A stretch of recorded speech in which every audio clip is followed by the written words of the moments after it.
Assalamualaikum warahmatullahi wabarakatuh. Alhamdulillahirabbil alamin. Assalatu wassalamu ala asrofil anbiya'i wal mursalin wa ala alihi wa asbiya jema'in amma ba'du. Saudaraku kaum muslimin wal muslimat yang berbahagia dan saudaraku yang beragama lain, kami ucapkan selamat sejahtera. Alhamdulillah, sampai pada hari ini kita berada di penghujung puasa Ramadan,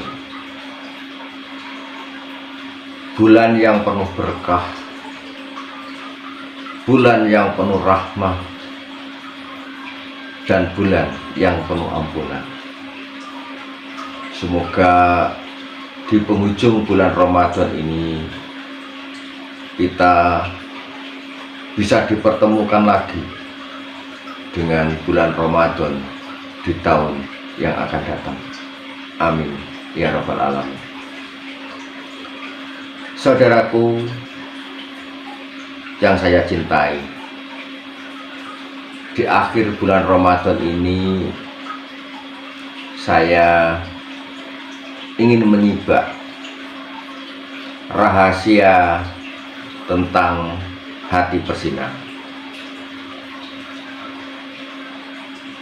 Saudaraku, rahasia hati bersinar itu sebenarnya telah tertulis, termaktub di dalam kitab suci Al-Quran, karena saya beragama Islam, dan bahkan di kitab suci agama lain pun sebenarnya itu telah tersirat dan tersurat. Kalau di dalam agama Islam jelas itu ada qalbu baitullah, hatimu adalah rumahku, itu adalah firman Allah. Jadi Allah itu sebenarnya menyelinap di setiap lubuk hati sanubari manusia. Berhubungan dengan puasa Ramadan inilah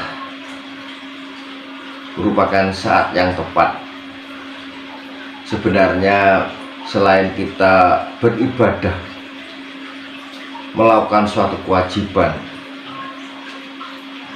kita sebenarnya ada nilai-nilai positif, ada hal-hal yang positif, ada hasil yang luar biasa selain pahala, ampunan, berkah maupun rahmat dari Allah di bulan puasa ini. Apa itu?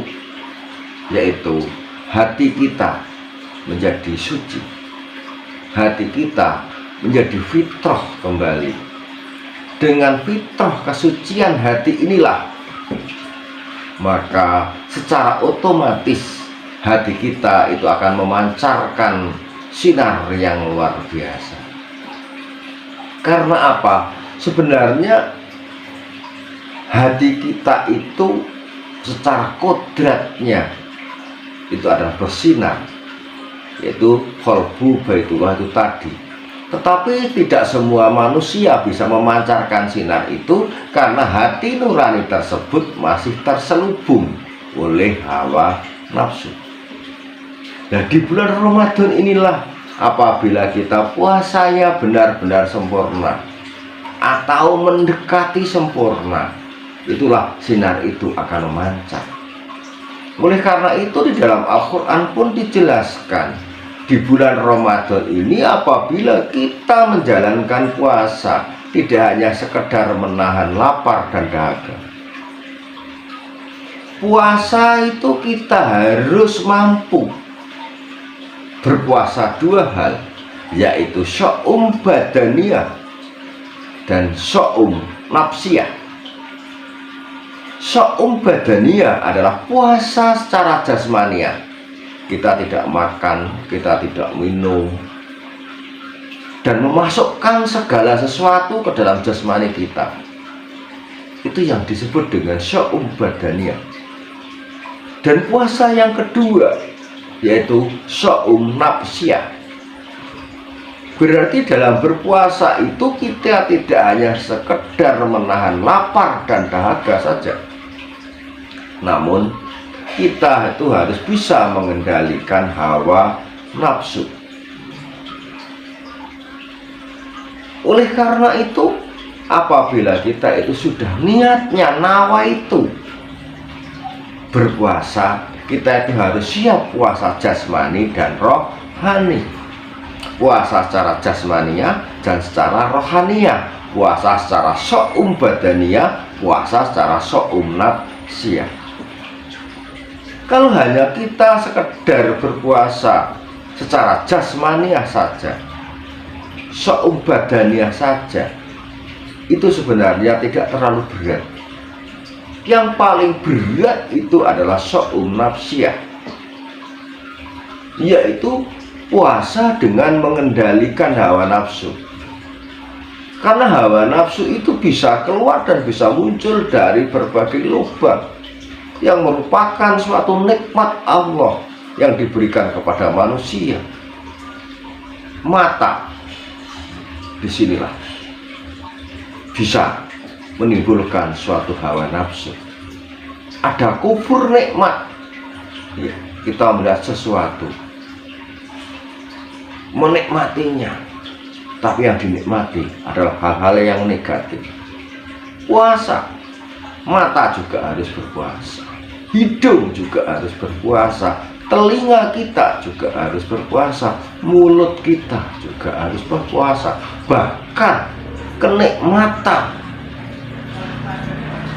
puncak kenikmatan yang jadi juga harus puasa, yang depan tidak yang belakang.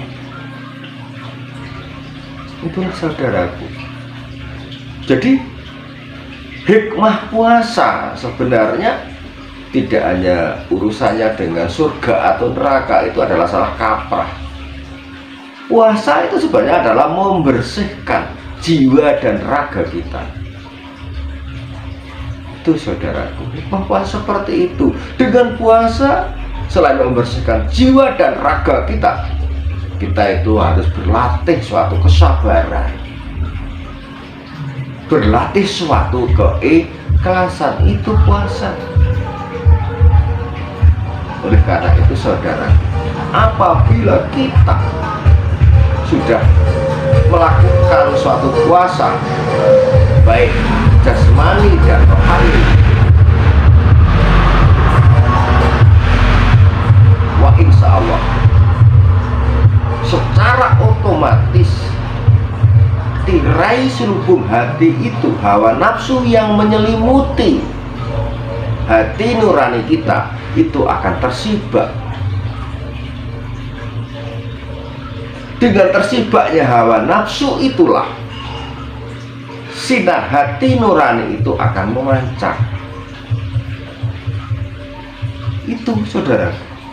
Oleh karena itu sebenarnya kalau kita itu belajar suatu keilmuan, tidak perlu kita mencari kemana-mana, semuanya itu sudah ada di hati nurani kita. Apa yang Anda kejar dan apa yang Anda cari sebenarnya telah menyelinap di setiap lubuk hati sanubari. Hanya saja memang saudaraku, untuk mempelajari suatu keilmuan itu harus ada pembimbingnya. Karena tanpa ada pembimbingnya, kita bisa berakibat fatal. Tujuan kita baik, tapi yang datang adalah energi negatif, itu yang berbahaya. Oleh karena perlu seorang pembimbing yang membimbing kita untuk menuju ke kesempurnaan. Itulah saudaraku, luar biasa. Dan setelah itu memang disinilah fungsi pembimbing. Pada saat secara otomatis setelah kita melakukan suatu puasa Ramadan dengan sempurna, dengan benar, hati nurani kita itu akan memancar. Namun pancaran itu hanyalah sekedar memancar. Kalau di dalam ilmu yang mengenal diri sendiri atau ilmu setia hati, itu memang pancaran itu hanya melapisi badaniah kita yang merupakan tameng terhadap hal-hal yang bersifat batil. Nah, sekarang inilah bagaimana kalau kita itu bisa memancarkan sinar itu untuk menolong orang lain. Inilah perlunya seorang pembimbing. Pembimbing, pelatih. Nah, karena apa? Sebenarnya di dalam tubuh kita itu terdiri dari ratusan lubang-lubang yang perlu seorang pembimbing untuk membukakannya. Bukan berarti seorang pembimbing itu adalah maha tahu, itu tidak. Dia hanya membimbing, beginilah caranya untuk membuka lubang-lubang itu, atau di istilah persilatan atau kerohanian disebut dengan cakra. Jadi kita jangan alergi dengan istilah cakra. Karena apa? Memang kita alergi dengan istilah cakra karena apa? Apabila kita itu hanya yang mempelajari cakra sebagian saja, itu akan menimbulkan dampak yang tidak baik. Kita ambil saja misalnya, kita hanya membuka cakra itu hanya 6 atau 7 atau 12, itu hanya efeknya luar biasa. Bahkan akan merugikan diri kita secara jasmaninya. Karena yang keluar bukan sinar itu, yang keluar adalah energi. Tetapi apabila kita itu membuka lebih banyak lagi, sampai 18 cakra atau mungkin lebih, itulah akan memancar sinar itu. Karena kalau hanya kurang dari 15 cakra yang dibuka, itu yang keluar adalah hanya energi, dan salurannya adalah urat nadi. Sedangkan apabila lebih daripada 15, itu tidak energi lagi, bukan energi lagi, tapi suatu frekuensi yang luar biasa, yang dahsyat. Dan itu keluarnya tidak melalui urat nadi, tetapi melalui urat sutra, urat yang lembut. Oleh karena itu, apabila kita sudah mempelajari sampai 18 cakra ke atas, kita itu harus berlatih suatu kesabaran. Karena apa? Sinar itu lembut tapi tajam. Coba buka di tengah-tengah Al-Quran, ada tulisan merah, itu waliyalatolatop. Ya, itu Allah itu maha lembut. Oleh karena itu sinar itu keluarnya sangat lembut sekali, halus tapi dahsyat. Dan kedahsyatan itu semakin dahsyat apabila kita itu selalu berbuat kebaikan. Kita harus selalu menjaga tali silaturahim. Semakin banyak saudara yang kita doakan, bahwa yang lembut itulah akan menjadi tajam. Jadi itu saudaraku. Tapi kalau sudah menguasai seperti itu, biasanya manusia itu memang rendah hati.